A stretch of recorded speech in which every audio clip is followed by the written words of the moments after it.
Hi, and welcome to the Kaboom podcast on maintenance plans for your Playspace. I'm Amy Dickinson, the coordinator of training and education at Kaboom, and I'm lucky enough to have Sam Donofo here with us today. Sam is the administrative coordinator of program management at Kaboom, and she provides key support to playground project managers and community partners. Hi, Sam. Thanks for talking with me. Amy. Thanks for having me.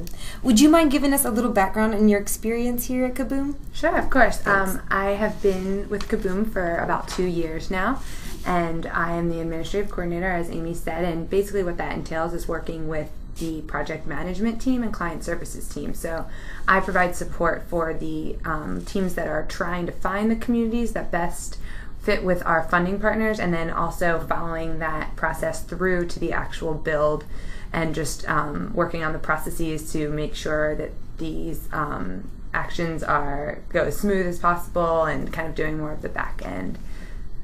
So. Great. Speaking of the back end and sort of setting things up for community builds, I'd like to talk a little bit about the roadmap online. Mm-hmm. There have been checklists provided to help communities stay on track on the road to building great play spaces. Mm-hmm. Are there certain steps that communities need to make sure are accomplished in order to ensure a play space is maintained for years of enjoyment? Yes, there are, and a part of that roadmap is making a maintenance plan, and basically the maintenance plan, we have general templates, and there are definitely some basic requirements that we want the communities to have, but it really is about the community deciding on what they think is best. So besides those basics, it's just kind of working with the community to fulfill their needs. And I have an example here where you can visually see it, but I have a community here. They're from Gulfstream Elementary, so they're in the Gulf, and they basically have a list of the monthly things that they do and the weekly things that they do. And then they have grids that have checklists with all of these things, and they basically go through and make sure that everything's checked off appropriately, and if something has to be left blank, they have an action item section of it. So and this is a great one. I mean, you can put the weather that it was that day, you have the inspector's name, the date, check if okay, and then next to that, action needed, and then there's one for monthly and weekly. And then there's like a little note section, and also a section that shows the school year and who is responsible for doing the inspections per week. So for example, September 6th through October 1st, which is a 4-week period, the second grade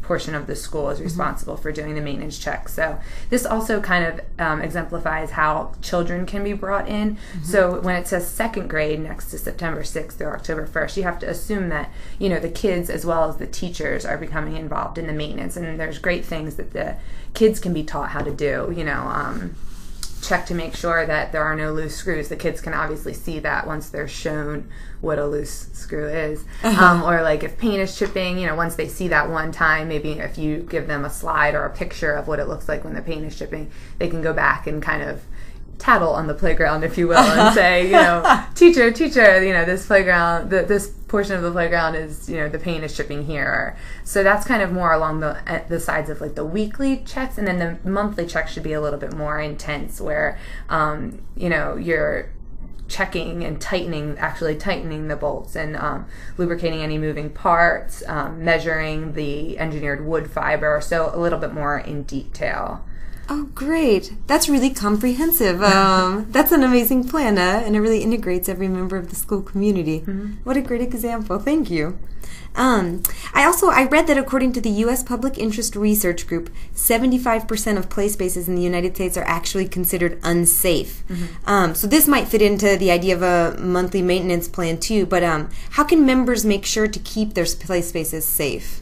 There are a lot of things that should be done. First of all, just setting rules and posting them somewhere. Sure. And we have a list of basic rules that we think are imperative to post in or around the playground area, and make sure that these rules are, can be seen easily, that they're not hiding anywhere. And then aside from these basic rules, we also encourage the communities to let the children make their own rules also. So if they, feel like taking turns should be on there, then put that on there as well, and really respect what they feel the rules should be as well. Also, this kind of goes along with making a maintenance plan, but it is really crucial to have a maintenance fund. And this basically would involve having a lump sum of money that is fundraised for and then continues to be fundraised for throughout the years in the life of the playground, that ensures that the engineered wood fiber and things like that are at the levels that we suggest. And we suggest 12 inches of surfacing be maintained. And there's actually a statistic that says that 80% of playground injuries are caused by falling to the ground, so that maintaining the engineered wood fiber levels would really help alleviate a lot of those injuries and things like that. So that is a huge part of keeping it safe. And then, basically just setting those rules, maintaining the playground so that, there aren't any accidents, and having the money to be able to maintain it. Sure. Oh, great. Those are really concrete examples of things that people can do. As far as planning for maintenance goes, how often do you think a play space should be inspected, and who should be the one inspecting it? Okay. We kind of talked about this.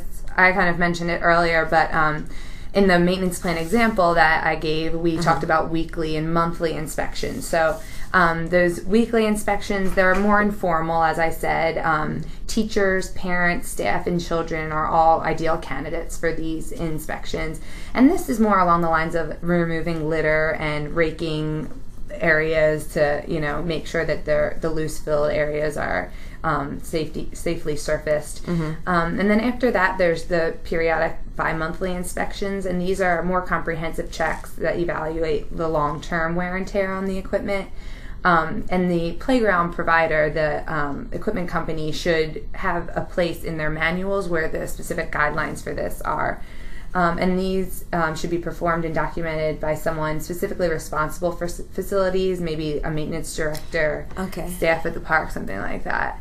And then there's the annual inspections, and these are the audits that are done by the NIPSI certified people, and they are certified playground safety inspectors, and they are certified by the National Recreation and Parks Association. And these annual inspections can cost around $800, so that's also why the maintenance fund is important to have.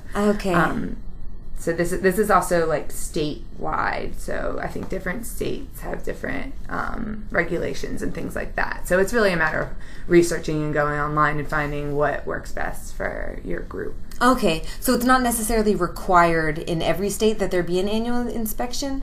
I wouldn't say it's required, but it is definitely recommended for evaluating the overall safety. I understand. Yeah. Okay, so then there's varying levels of maintenance and varying ways in which people in the community and professionals in playground maintenance are involved. Exactly. Okay, that's great. That was really clear. Thank you. Now, I know a lot of our listeners at home and the communities that are engaged in playground projects might be busy with other projects during the year. So do you have any tips on how best to keep the community play space safe and clean? Sure. One thing that we really promote here at Kaboom is community involvement and ownership. And we are a community building organization, so it's fitting. But we recommend that the community take pride in the playground. If they do this, they are less likely to disrespect the play space. So things like hosting a play day or maybe a cleanup day or something like that, it would be great. And all this information can be found on our website, but basically just ways to bring the community together within that space and spend time there and, make it become a community space. And also, having a clean play space is a very minor yet impactful defense in preventing the misuse, vandalism, and deterioration. So just that, again, the maintenance plan should cover that, but really treating it with respect and having the community take ownership in it. Great. No, that seems, ownership seems key, I guess, to maintaining it safe. Okay, and so I hate to mention it, but this is actually playing off of that, but vandalism does actually happen. So do you have anything specifically about vandalism that might help protect new play spaces? Yeah, I mean, again, engaging the community in the play space and letting the people within the community gain ownership. We actually have a great example of a community in Dallas, the Dallas Parks community, where we went back 8 years later. A colleague of mine, Kevin Skolnick, went back. The playground was built in 2002, and he went back this year to do what we call a revisit. And he basically goes, and with his very, he has a very omniscient sense of like what is right and wrong in the playground, and he went through and talked to the community, and there have been some great things that have come out of this playground build. And they have a nonprofit that has been formed from this playground build. They have an annual cleanup at the site. The park is the location for birthdays and other major events. Nearly every weekend it's booked, and I don't know if they have like a booking, but there's just constantly people there. They have a master plan for the park and what they want to see developed over the next X amount of years. And 15 organizations have a hand in maintaining the park, so it's great. Wow. But a downfall is that the park was vandalized and there were some graffiti. So they formed a graffiti team. And they go around responding immediately to the graffiti on the park. So they really don't let anything sit there and look dirty or look like it's being disrespected. They immediately clean it up. And the local hospital partners with these groups in allowing them to use a pressure washer, so that every time that something comes up, they just go to the hospital, pick it up, and it's gone. And they actually went as far as to go to one of the taggers' houses and speak with him and tell them, this is so important to us, and we would really appreciate it if you stopped vandalizing the area. And after this, he stopped. So it's a kind of a great story just about how this community has really come together to work to maintain their project and, just really take ownership in it. And then, like with the tagger, to go on and educate others about how important it is to them. So other things are like, pretty self-explanatory things like installing overhead lights, reporting undesirable behaviors immediately, acting fast, and restoring any type of damage quickly, showing that, it goes to show that the vandal that, we care about maintaining this more than you care about destroying it. Sure. And then even maybe asking graffiti artists if they would like to contribute a mural or something like that, if there's like a space where this would be if there's an empty wall or something like that where they can showcase their talents in a place that isn't prohibited. So actually involve the people that might be vandalizing in the caring so they for can take ownership as well. That's a great idea, and that's a really inspirational story too. Yeah. It's amazing to hear what the community does to take care of their play space. Yeah. Well, great. On a final note, you provided us with tons of valuable information about maintaining a safe and clean play space. Really a wealth of information. Where do you think our listeners should go to learn more, or maybe to get in contact with someone who can help them as they plan to maintain their play space? I think a great place is the Kaboom website. It's very extensive, and the information that you can pull from it. Builder Central is a tab on the Kaboom website where you can post any type of question, and most likely someone in our project management team will get back to you. It will probably be a project manager or someone who's had experience with maintenance plans or in the building of the playground and things like that. But you can post any question you have about playgrounds on there, and we've been doing this for 15 years, so someone's probably bound to know about it. So kaboom.org is the place to go. Exactly. Then. Okay. Well, thank you so much, Sam Donafo, for joining us today. That was really, really informative and helpful. I hope so. I personally learned a lot, actually. So thank you so much for being with us today. Thanks, Amy.